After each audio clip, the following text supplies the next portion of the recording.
18 मिनिटात भरतात। या ठिकाणी बघा मी पहिल्या नळाला ए मानतो, दुसऱ्या नळाला बी मानतो। आता काय सांगितलंय, हा जो पहिला नळ आहे, हा पहिला नळ 15 मिनिटांमध्ये टाकी भरतो म्हणून सांगितले, दुसरा नळ 18 मिनिटांमध्ये भरतो म्हणून सांगितले। आता आपल्याला काय करायचं, या पहिला नळ आणि दुसऱ्या नळाचा लसावी काढायचा आहे। मग लसावी काढताना अशी संख्या घ्यायची जी 18च्या पण पाड्यात आहे, 15च्या पण पाड्यात आहे। अशी संख्या किती त्या 90 त्या, म्हणजे 90 हा आपला काय झाला लसावी। लसावी म्हणजे जी काही ती टाकी असेल त्या टाकीची क्षमता झाली।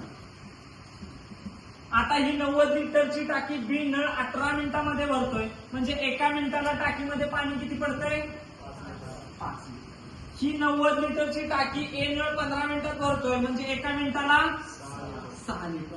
हे 6 आणि 5 तुम्हाला काय भेटलं, स्पीड भेटलं।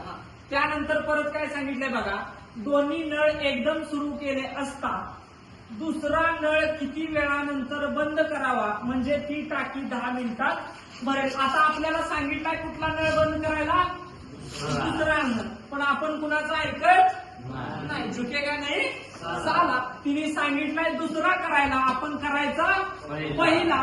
पहिला नळ बंद केला, तो किती मिनिटानंतर इथं भरेल म्हणून सांगितलंय 10 मिनिटानंतर, म्हणून 10 साय 10 म्हणजेच हे काय झालं बघा, की ह्या पहिला नळ, दुसरा नळ आपण बंद केल्यानंतर पहिला नळ चालू होता 10 मिनिटं, मग ह्या पहिल्या नळानं 10 मिनिटांमध्ये पाणी किती टाकलं 60 लिटर।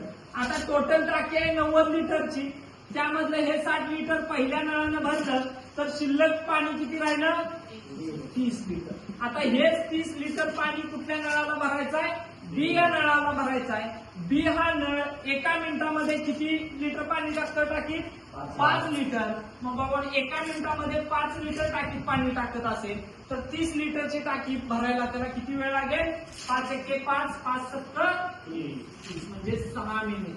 म्हणजे तुम्हाला दुसरा नळ जो बंद करायचा होता तो कधी बंद करावा लागेल, 6 मिनिटानंतर।